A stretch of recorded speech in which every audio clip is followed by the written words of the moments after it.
Hi everyone, Simon Jacobson here, another episode of Meaningful Live. With a new year upon us, we'll discuss 2025. Let's create a revolution.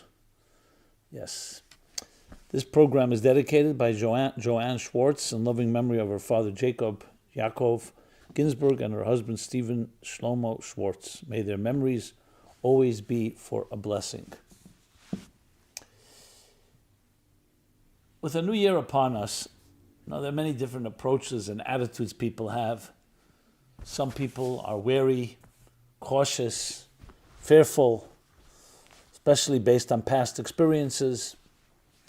Some people are pessimistic, others optimistic. I, for one, always looking, I guess this is the way I'm wired, maybe this is the way I've been trained, I grew up, always looking for the opportunities to do something different, to do something new, to do something revolutionary. So yes, life is filled with challenges. If you're realistic, you're not naive, life has challenges. 2024 had many challenges, many uncertainties, disruptions, upheavals, both in the Middle East, in Ukraine, in the United States. The elections was quite, what shall we say, quite contentious, to put it mildly. The media, then you have countries across the world going through its own challenges, whether it's in Canada or South Korea or Germany and France, Syria, Iran, the war with Hamas and Hezbollah. I mean, the list goes on. And there are plenty of issues in the economy, on a personal level, that can cause us to feel somewhat, let's call it, tentative.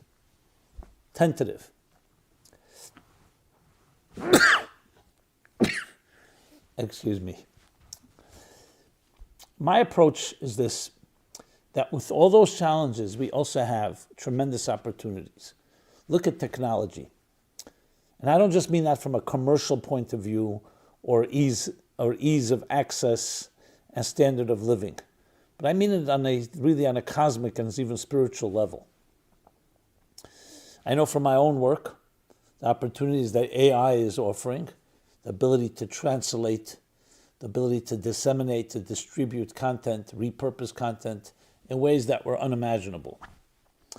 So I think if you're focused and you have a mission, especially a spiritual mission, to transform your environment, to transform the world, I don't know if in history we've ever had an opportunity like we have now. You literally can reach millions, if not billions of people with the press of a button. The sad news is that what are you going to distribute to them? In most cases, it's either nonsense or, as I mentioned, commercial. Someone trying to make some money on others. But if you do have ideology, a vision, and I mean in a way that is inspiring, not imposing. It is an unprecedented time. And things are getting even more powerful as we go along. As I said, the dissonance is quite intense because on one hand, we have all these breakthroughs in so many different areas. On the other hand, you start thinking to yourself, what do people stand for? I mean, who was it that said, was it Oscar Wilde that said, people today read more and more about less and less? It's not that there's a lower rate of illiteracy, it's just that illiterate people know how to read. And other such statements that capture a generation that has so many opportunities and so many gifts and so much access, and yet, as we would say in the beginning of the internet age, and they probably still say, junk in, junk out. So in use technology, if you're putting junk in, it'll amplify the junk. If you're putting good stuff in, it'll amplify that. So I want to present an opportunity that we all can participate in, that utilizes these blessings and these gifts that we have today. But it takes us back to the most important thing of all. What is our mission? What is our purpose? Why are you here? Why am I here? So those of you familiar with my thinking know something that I say very often, and I hope you concur with me. Each of us was placed in this world with a very unique mission. something that you and only you can accomplish. And that is to use your skills and your talents and your opportunities and the people you know and the places you've been to, basically all the coordinates of your life, to use it to some way improve your environment, to make it a more virtuous, a kinder, gentler, more beautiful place. To quote statements from, go back thousands of years, that we were blessed to turn this world from a wilderness into a garden, to a beautiful garden. And we have done so on a technical level. Look, just look around the cities, the communities, the industries that we've built. We've tamed a world that was a challenging world. Wild animals roamed. Nature, the weather, the elements were very powerful. And yet human beings, with their innovation, were able to take a world and turn it into a civilization. Now, we've also done plenty of destruction. There have been wars. Nature does not go to war against each other. Nature has a certain balance. So we understand that human beings can also destroy in ways that are unprecedented. But when we build, it's quite amazing what we're able to achieve. So this takes us back to the mission.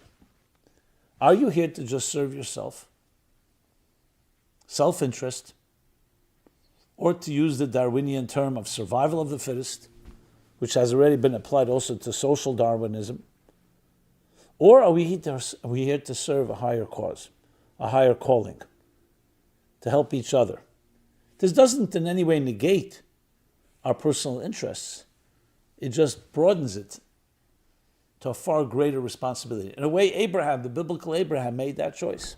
He grew up in a pagan world where dog eats dog, and he came to realize that life is more than just your own greed and your own needs and your economic and material comforts.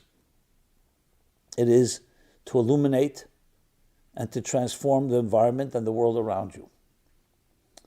So when you have that mission in mind, and then couple that with the technologies that we have, and I would add now one more thing, with a wake-up call. All the years of my work, one of the great challenges is when people are apathetic. And people are apathetic usually when they're very comfortable. That's the side effect of comforts. So I wish upon everyone comforts, but to do everything possible not to become apathetic. When you're apathetic, you say, I have my schedule planned, everything is fine, no problems. It's a sad fact, but most people become more introspective, more soul-searching, live more meaningful lives when they go through some setback, a crisis, a loss, a trauma, a death. Not wishing upon anyone that. COVID in 2020 disrupted everyone.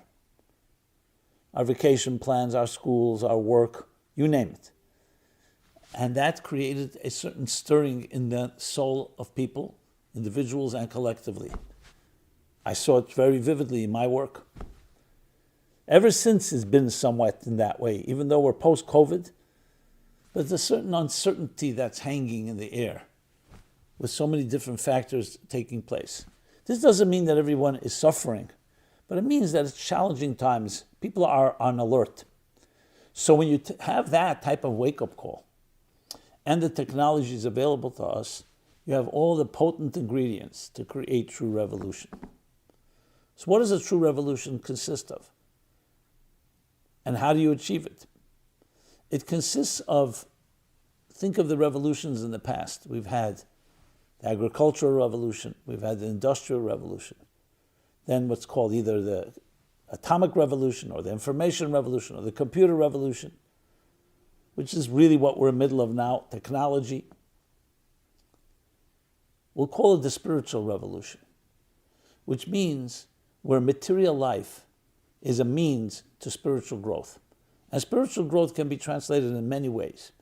I don't necessarily mean religion or faith, even though it includes that. It means transcendence. It means a life of higher purpose. And the more successful our material lives are, and the more technologies and instruments and tools we have, the more important it is to have that spiritual center. Because it's the only thing that grounds you. If not, you're just simply distracted by the hyperstimulation of your senses, which only grows with the technologies around us. I mean, how many messages come your way? Just in an hour, let alone a day. There was a time, and I think it's a lot different today, where they said, I'm talking about 20, 30 years ago, that by the time you're age 20, you have seen 1 million advertisements, whether it's billboards, whether it's on television, whether it's on internet, whether it's in social media, whether it's in print. Seen or experienced 1 million advertisements by age 20. Now it's probably a lot more than that. I've not done any studies. But that means that what's being streamed to you, inundating you, is so much, so many options. There's no way you can obviously explore them all. There's no way you can attain them all. So it can only create ultimately frustration that you don't have enough.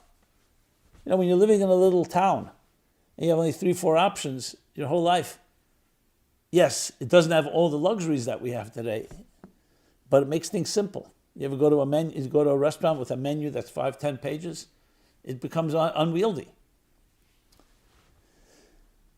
So that is why, more than ever, we need to have spiritual focus, a spiritual GPS amidst the we'll call it the labyrinth, amidst the overgrowth of so many different options and voices and demands beaming and streaming at us.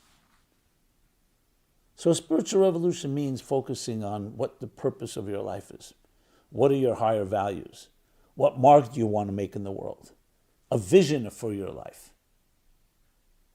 Now, there are 2 ways to go about this. You can go from the top down, which means go to the school system, go to the government, go to businesses, and try to inspire them, and they in turn will inspire the masses, or you do it through a grassroots revolution. And today with technology, grassroots revolution actually is possible. Yes, technically speaking, it seems easier to just reach a few main industries that influence everyone else, and you have it made. But number one, to get to that point, and the competition for that is extreme. Whereas grassroots, you can do whatever you wish. I can say whatever I like on this program. And you can do the same in your own environment. So it may be a longer, shorter road, but in a certain way, it has also a certain authenticity. You know, you've heard the expression, the wisdom of the crowds. There's something about a crowd, something about many people from different directions. And I sense when you put your hand on the pulse that we are in a place that's extremely ripe for a true spiritual revolution. And I'll add to the case that I've said. So in addition to the wake-up call that exists, in addition to the technologies, we have the pipelines. There's one more thing, and that is the fundamentals that have always been critical for a healthy life have been really challenged in the last few decades, maybe the last half a century. Number one, due to our comforts, but also due to many different changes that have happened in society. And what I mean by that is the word love, relationships, commitments, the sanctity involved in that. Because people have become more comfortable and we've got more options, we've also become less committed.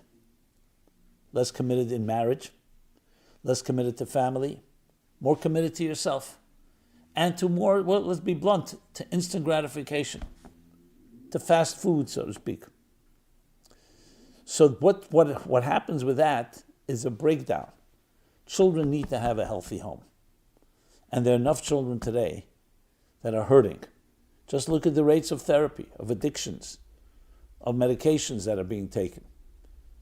Children are hurting because when you don't grow up in a wholesome, functional home, it creates insecurity, fear, and all the effects of that on our lives. So you may be extremely successful materially, but it could also be a distraction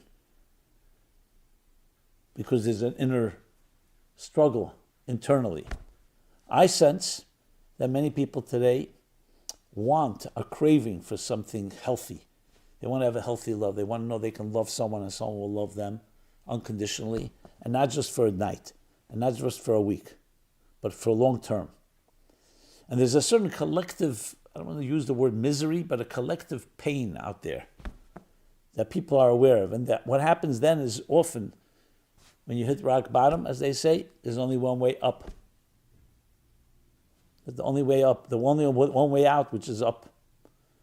And therefore there is also a strong need, a very strong hunger for that type of deeper spiritual sense of belonging, for connection. Now we thrive on connection. For 9 months we spend in our mother's womb. It creates connection, it creates healthy attachment.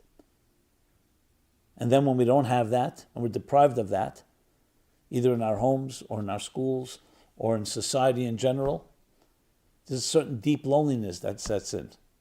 So yes, you can party, you can distract, and you can get yourself numbed and relieve yourself in all types of ways, because we have all those methods today. But something remains gnawing inside you. So when you have all these ingredients, think of it like a combustion chamber. It's ready for an explosion. And I mean a positive explosion, a positive revolution, which is a demand. And I say a demand, I mean that in a way where we state it's not optional. Each of us has to recognize and inspire each other that you have something unique to contribute to the world, something spiritual unique. Whether it's the kindness that you exude, whether it's insights in life, whether it's focusing on values. So instead of just being swept up in the herd mentality of what everybody else is telling everybody else to do, the blind leading the blind essentially, is to take charge, to become more proactive. And in that sense, I mean in a very specific way. To immerse yourself in a spiritual spa. Let's start the revolution with that. And what does spa stand for? Study, prayer, and action. That every day, just like exercise for the body, for the soul. Study, prayer, action, spa, cognitive, emotional, and behavioral conditioning. Every day, designate a few minutes to read something insightful, spiritual, transcendent. Not just for entertainment, but something that stimulates those juices within you, those creative juices, to think about broader horizons. What does the future hold? What's the bigger picture of life? The purpose of life? Prayer is essentially emotional conditioning, meaning listening to a song, yes, reading a prayer, a poem, anything that stimulates the heart, your feelings. But again, not feelings of the immediate, but transcendent feelings, feelings of the deeper questions of life, allowing yourself to transport yourself to another time and place through a song or through prayer or through a poem.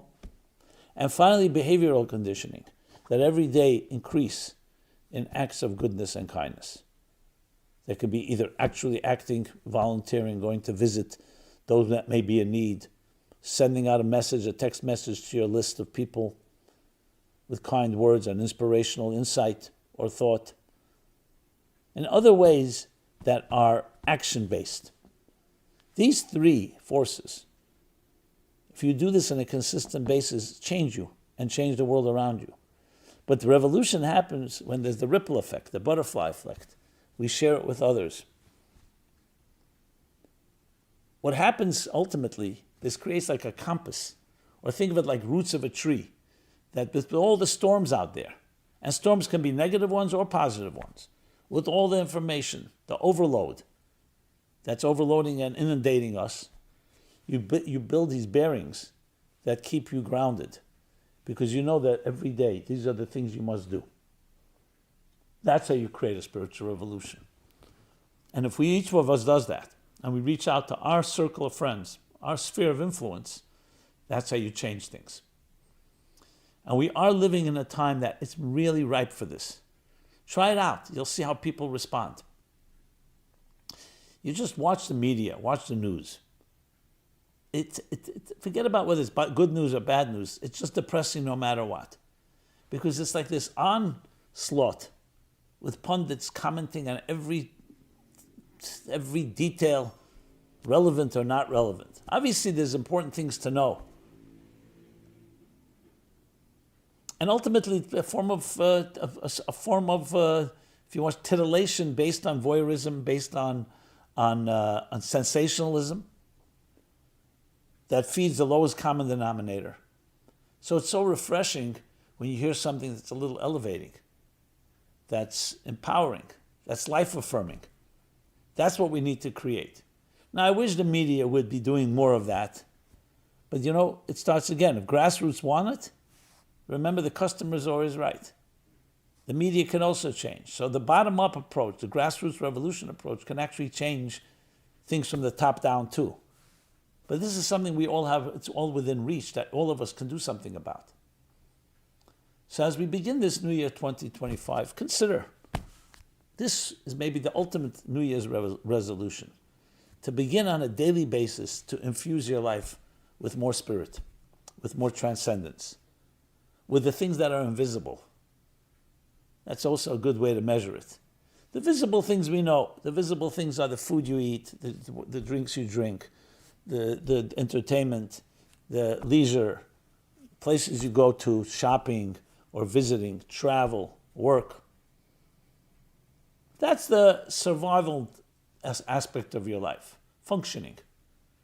But the transcendent are the things that are more the mystique of life, the things that excite, that take you out of the doldrum and the vicissitudes of the routines of life and lead you to another place. That's why I mentioned before, whether it's spiritual reading that cognitively stimulates, or a song or music or a poem or poetry or a prayer that emotionally stimulates, or something behavioral that takes you out of those routines.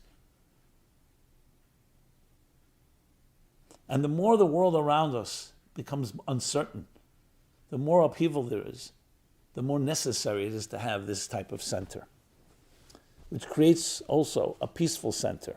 So on a psychological level, an emotional and mental health level, this is actually the best way to heal, the best preemptive medicine possible. Because you're not dealing with symptoms. You're not dealing with just quieting them down. You're dealing with feeding yourself with something profound that's lasting. Not to sound self-serving, but I have a book called Toward a Meaningful Life. If you've not heard of it, try getting this book. It's on Amazon. Read that book. It's a book that has that type of message. And it's not the only book. I suggest it because it's a book I've written, and I know its effects. I've seen it working. So there you have one suggestion.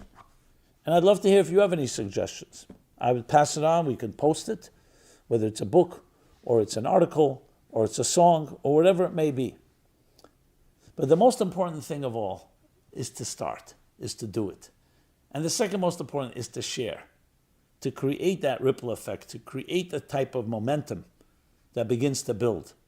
I have no doubt that if we do this, and each of us reaches to others, there's only 5 degrees of separation between all people on this earth, we can create a true revolution. And ushering in, after the agricultural, industrial, and computer revolution, the final frontier, a spiritual revolution. And with technology literally taking over, in the sense which will really do most of our mundane activities, we now have the ability and the time to rise and show what the human spirit is capable of. Something far beyond just survival, far beyond just functionality and efficiency, but to introduce into this world a new type of energy. Which leads me to the final point, that in addition to whatever I've said, is to think of innovative ways of how we can introduce spirit into all that we do. And here again, love to hear your thoughts and feedback. So this is a brief brief review or presentation, if you wish, for the year 2025, a plan. And let's see how this goes. I'm very confident that we can do it, but then we could also monitor it and look back and evaluate and see what's worked, what's not worked, and only grow forward in so many ways. For myself and my team at the Meaningful Life Center, we have made many plans using AI, using other methods to actually do exactly what I'm saying here. And I welcome you either to participate with us or do it on your own, in your own way, and share. We could cross-pollinate and synergize. And let us indeed usher in a new world that we have the power to initiate. We have the power to write the script of this unfolding drama. And it's extremely exciting when you think about it. So this, again, does not take away from the challenges, but we don't want to be playing defense all the time and just being afraid of the issue, the concerns. But we also want to be, the best defense is offense, to shine light, to bring light, to illuminate, and to disseminate it. This has been Simon Jacobson. MeaningfulLife.com is our website. Please go there, subscribe to our offerings, subscribe to our YouTube channel, and share. Exactly as I've been saying, share. I'd love to hear your thoughts, your comments, and feedback. And let's create a revolution. Exactly. Thank you so much. Be well.